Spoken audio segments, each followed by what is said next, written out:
Բարև ձեզ, Շանթ Գյումրիի եթերում լրատվության ժամ է, այսօր մայիսի 26-ն է, երեքշաբթի։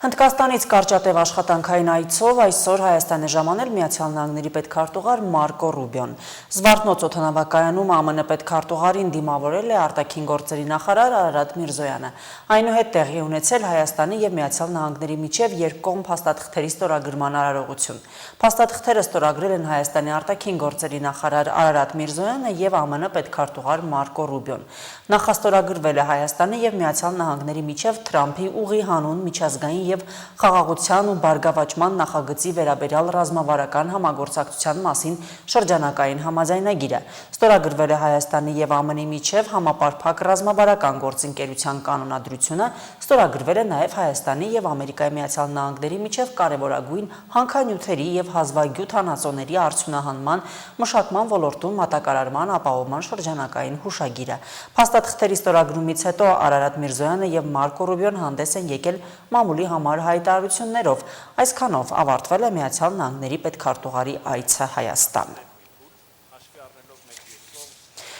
Քվորումի բացակայության պատճառով այսօր չի կայացել այս գումարման ազգային ժողովի վերջին հերթական նիստը։ Նիստին չեն մասնակցել ազգային ժողովի քաղաքացիական պայմանագիր և Հայաստան խմբակցությունների падգամավորները։ Ազգային ժողովի փոխնախագահ Հակոբ Արշակյանը հայտարարել էր, որ падգամավորների գրանցումը շարունակվելու էր մինչև անհրաժեշտ թվով падգամավորների գրանցվելը, բայց ոչ ավելի քան 4 ժամը։ Մինչև սահմանված ժամը, սակայն կրկին քվորում չէր ապահովվել, քանի որ գրանցվել էր ընդամենը 9 падգամավոր։ Նիստը վարող ազգային ժողովի փոխնախագահ Հակոբ Արշակյանը ազգային ժողովի կանոնակարգ օրենքի համաձայն այսօրվա նիստը հայտարարել է չկայացած։ Ազգային ժողովի ընտրություններին կմասնակցի ոչ թե 19, այլ 18 քաղաքական ուժ։ Ալյանս առաջադիմական ցենտրիստական կուսակցությունը ընտրական ցուցակի գրանցումը չեղարկելու վերաբերյալ դիմում է ներկայացրել կենտրոնական ընտրական հանձնաժողով։ Կուսակցության նախագահ Տիգրան Ուրիխանյանը հանրային հեռուստաընկերության եթերում հայտարարել է, որ ընտրապայքարի մեջ մնացող այն կուսակցությունները, որոնք անցողիկ շեմը հաղթահարելու հնարավորություն չունեն, նպաստում են կառավարող ուժի վերարտադրմանը։ Ըստ Ուրիխանյանի, իրենք ընտրապայքարից դուրս են գալիս, ապացուցելով, որ իրական արտահամակարգային ընդդիմություն են։ Կենտրոնական ընտրական հանձնաժողովից հայտնել են, որ կուսակցության դիմումը քննարկվելու է դռնբաց։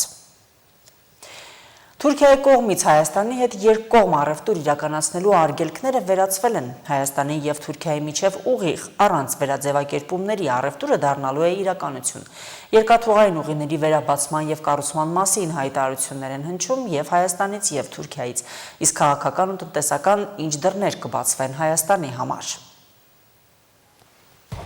Հայաստանի կառավարությունն առաջիկայում սկսելու է Գյումրի, Ախուրիկ, Աքիաքա և Երասխի հանգույցի երկաթուղու նորոգումը։ Հայաստան-Թուրքիա կարգավորման գործընթացի շրջանակում Թուրքիայում գործարկված նոր կարգավորման շնորհիվ այսուհետ հնարավոր կլինի Հայաստանից որևէ երրորդ երկիր, այնտեղից էլ Թուրքիա ուղարկվող կամ նույն երկաթուղով Թուրքիայից դեպի Հայաստան եկող ապրանքների վերջնական նպատակակետը կամ ելակետը նշել որպես Հայաստան-Թուրքիա։ Երեկ վարչապետ Նիկոլ Փաշինյանը նաև տեղեկացրեց, որ առաջիկայում Հայաստան-Թուրքիա, Հայաստան-Ադրբեջան, ապա և Նախիջևանով Հայաստան-Իրան երկաթուղու բացումն է լինելու։ Այս իրադարձություններին ականատես կլինենք առաջիկայում թրիփ նախագծի իրագործման արդյունքում, գրել էր վարչապետը։ Նա նաև հայտնել էր, որ Ախալքալաք-Կարս երկաթուղին Ադրբեջանի երկաթուղու նման այլևս բաց է Հայաստանից արտահանումների և Հայաստան ներմուծումների համար։ Հայաստանի ևս մեկ ուղղությամբ երկաթուղային կապ ստանալը, ըստ վարչապետ Նիկոլ Փաշինյանի, պատմական իրադարձություն է։ Ուզում եմ ուշադրություն հրավիրեմ, որ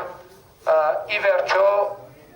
շրջափակումը քայլ հաղթահարվում է։ Սրանով Հայաստանը նոր շուկաներ է ստանում, հավելել է Փաշինյանը, մասնավորապես Եվրոպական միության երկրների, եվրոպական այն երկրների, որոնք Եվրամիության անդամ չեն, Թուրքիայի և Սիրիայի հանրապետության հետ։ Քաղաքագետ Սերգեյ Մինասյանի խոսքով նախ եւ առաջ այս գործընթացները պետք է դիտարկել Հայաստանի կառավարության կողմից առաջ քաշվող խաղաղության խաչմերուկ ծրագրի շրջանակներում, որը իր մեջ ներառում է Հայաստանի տարածաշրջանային եւ կոմունիկացիոն դերի ավելացում։ Դա ունի ոչ միայն, ասենք, տնտեսական կամ կոմունիկացիոն նշանակություն, այլ դա նաև քաղաքական համապատասխան ուղերձներն են ուղղված մեր եւ հարևաններին եւ ավելի լայն շրջանակներով նաեւ միջազգային հանրությանը, որ Հայաստանը փորձում է օգտագործել բոլոր հնարավոր միջոցները այս փակուղուց դուրս գալու համար։ Քաղաքագետը կարծում է, որ Հայաստանը փորձում է դիվերսիֆիկացնել հարաբերությունները տնտեսական, կոմունիկացիոն եւ անվտանգության ուղղություններով։ Հայաստանի դեպքում կարևոր հանգամանք կա, որ Հայաստանը դիտարկվում է միջ այս պայանը նույնիսկ որպես երկիր, որը ունի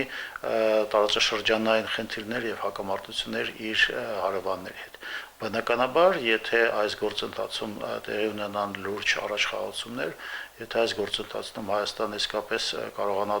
իր տարածաշրջանային հարևանների հետ ավելի վստահելի եւ խաղաղ մթնոլորտ ստեղծի, բնականաբար դա նույնպես դրական կազդի Հայաստանի դիրքորոշման, Հայաստանի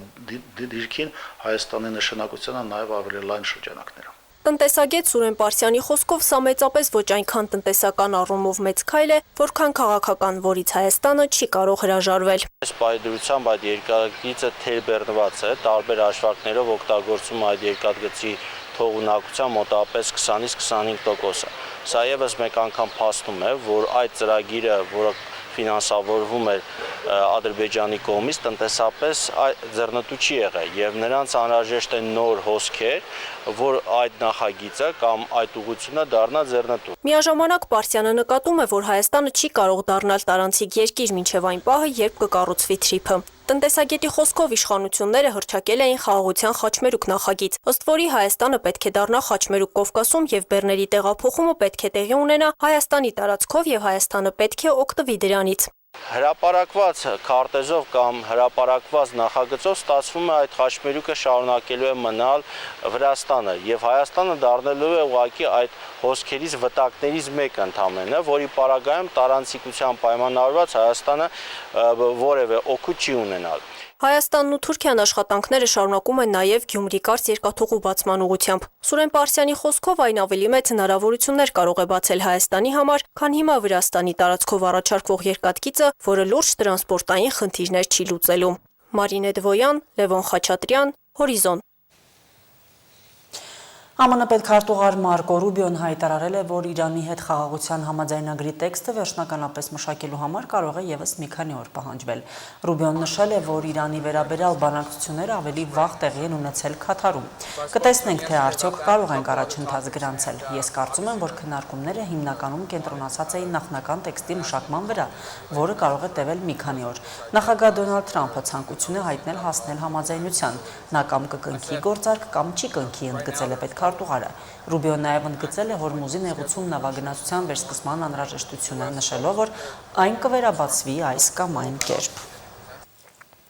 Հեռախոսով բանակցություններ են վարել Միացյալ Նահանգների եւ Ռուսաստանի արտաքին գործերի նախարարները։ Սերգեյ Լավրովը Մարկո Ռուբիոին տեղեկացրել է, որ Մոսկվան նախատեսում է համակարգված հարվածներ հասցնել Կիևում ռազմական թիրախների եւ որոշումների կայացման կենտրոնների՝ ի պատասխան ուկրաինական հարձակումների։ Լավրովը Ռուբիոյի ուշադրությունն է հրավիրել Ռուսաստանի արտաքին գործերի նախարարության հայտարարության վրա, որում խորհուրդ է տրվել, որ Միացյալ Նահանգները Կիևում առաքելություններ ունեցող այլ պետությունների հետ միասին ապահովեն իրենց դիվանագիտական անձնակազմի եւ այլ քաղաքացիների տարհանումը Ուկրաինայի մայրաքաղաքից։ Երկու երկրների արտգործնախարարները քննարկել են նաեւ երկկողմ հարաբերություններ, Հորմուզի նեղուցում ճգնաժամը, Կուբայի շուրջ ստեղծված իրավիճակը։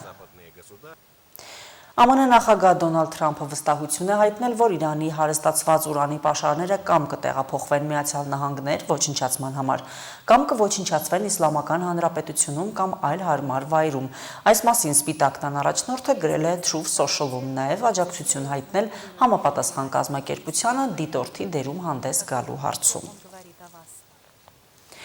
Կենտրոնական բանկից հայտնել են, որ վերջին շրջանում ակտիվացել են հեռախոսազանգերի միջոցով իրականացվող զեղծարարության դեպքերը, ինչպես նաև +63 եւ +212 միջազգային հեռախոսային կոդերով ուղարկվող ֆիշինգային հաղորդագրությունները, ինչպես SMS, այնպես էլ iMessage եւ RCS համակարգերով։ Զեղծարարները հաճախ ներկայանում են որպես հեռահաղորդակցության ոլորտի աշխատակիցներ եւ քաղաքացիներին առաջարկում են կատարել որոշակի գործողություններ հեռախոսի կարգավորումներում, ինտերնետ կապը բարելավելու կամ 5G կապը ակտիվացնելու համար։ Կենտրոնական բանկը զգուշացնում է, որ ոչ մի հեռահաղորդակցության օպերատոր կամ բանկ երբեք չի պահանջում հեռախոսում տեղադրել որևէ հավելված կամ ֆայլ։ Բանկը նաև հորդորում է քաղաքացիներին չկիսվել հեռախոսի էկրանով, գաղտնաբառերով կամ հաստատման կոդերով, չարձագանքել անծանոթ միջազգային համարներից ստացված iMessage կամ RCS հաղորդագրություններին, չբացել կասկածելի հղումները, ինչպես նաև չտրամադրել անձնական կամ բանկային քարտի ոլորտի տվյալները,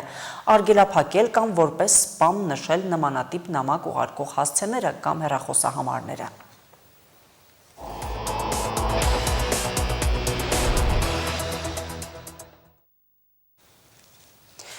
Գյումրիի ժողովրդիկների պետական նվագախմբի հիմնադրման 40-ամյակի նվիրված հերթական համերգն է կայացել։ Համույթի հետ բեմում էր Մոնիկա Նազարյանը, ազգային ու ժողովրդական երգերի յուրահատուկ կատարումներով։ Նախագիծն իրականացվում է Կրթության, Գիտության, Մշակույթի և Սպորտի նախարարության աջակցությամբ։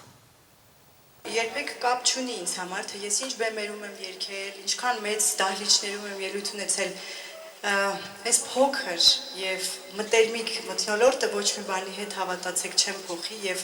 անչափ հաճելի, երբ որ այսպես ձեզ բոլորիդ տեսնում եմ եւ հատուկ ձեզ համար ամեն մեկիդ համար առանձին երգելու եմ այսօր ու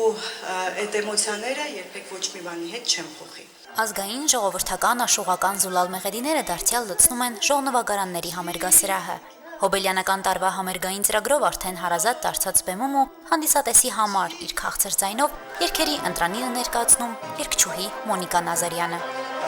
Ամեն երեկո, ամեն առավոտ, չամփիդ կսպասեմ յար, բաբագու կարո։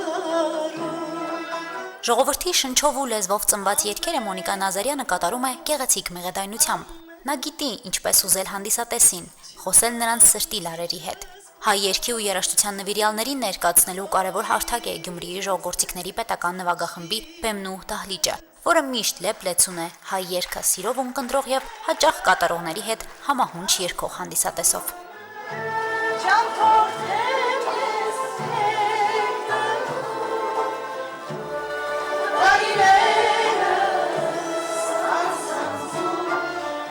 Երկրորդ անգամ համերգային ծրագիր ենք ներկայացնում, պատահական չէ, քանի որ առաջինը շատ տպավորիչ էր,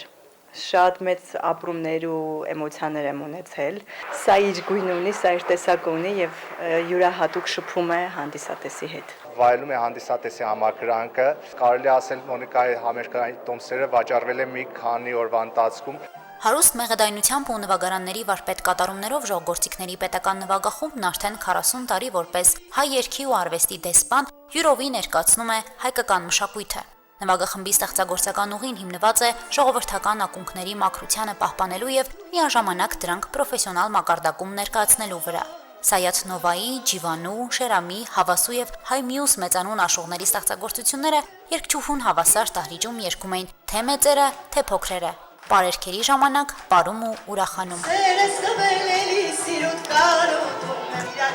կյանք դուր կյանք առաջ կերդ բարվեք հետ կամա, սերտում սերար երկում կեզ անամանա, կյանք դուր կյանք։ Շատ կարևոր ուրեմն երկու գործառույթ ունենք՝ ժառանգության պահպանությունը եւ դրանց զարգացումն ու հանրահռչակումը։ Եվ այստեղ շատ մեծ խորհրդանիշ ունենք Գյումրիում, հենց մեր արվեստների եւ ավանդական երաժշտությունների արհեստների քաղաքում ունենալ այդպիսի նվագախումբ, ուղղակի խորհրդանշականից անցել ենք նաեւ դեպի գործնական աշխատանքի եւ շատ եմ կարեւորում, որ իրենք հողից, ջրի եւ այս մարզի եւ այս քաղաքի ուրեմն այդ կոլորիտը եւ գույները հաղորդում են իրենց երաժշտությանը։ Անսամբլին մաղթում եմ ել ավելի երկար տարիների կյանք, շատ մեծ հաջողություններ, միշտ այսպես հաճելի համերգների շրջանակներում հանդիպենք, քանի որ նրանք նույնպես մեծ գործ են անում մեր ազգային ժողովրդական երգի եւ մշակույթի համար, պահպանման համար եւ պրոպագանդման համար, Կարեն Մայլյանին բրավո, Տիկին Խաղցրիկյանին բրավո։ Նվագախմբի համերգներին ճանաչված կատարողների հետ բեմ են բարձրանում նաև Շերամ ազգային երգեցողության ստուդիայի սաները, որոնք ապագայում լինելու են հայ երգի արժանի կրողներն ու շարունակողները։ Իսկ սիրելի հանդիսատեսի համար Մոնիկա Նազարյանը անակնկալ էր պատրաստել։ Հենց այս բեմում կայացավ նրա «Սիրեք մայրերին» նոր երգի պրեմիերան։ Աշխարհի մեջ մի հատ ես, մայրին սիրելի։ Գյումրիի ժողովրդիկների պետական նվագախմբի հաջորդ համերգը նվիրված կլինի երեխաների պաշտպանության օրվան։ Նվագախումբը հանդես կգա բացառիկ համերգային ծրագրով։ Հայկական եւ արտասահմանյան մուլտֆիլմերի ու ֆիլմերի հայտնի սաունդթրեքերն ու երաժշտությունները կհնչեն ազգային նվագարաններով։ Կախարդական մեղեդիներ համերգային ծրագիրը կկայանա հոկտեմբեր կինոթատրոնում, իսկ հոբելյանական տարին նվագախումբը կամփոփի մեծ գալահամերգով սեպտեմբերին։ Հասմիկ Թոմասյան, Արարատ Ծատուրյան, Հորիզոն։ Այժմ լրահոսը եւս սպառված է, նորությունների սպասեք մեր հաջորդ թողարկումներում։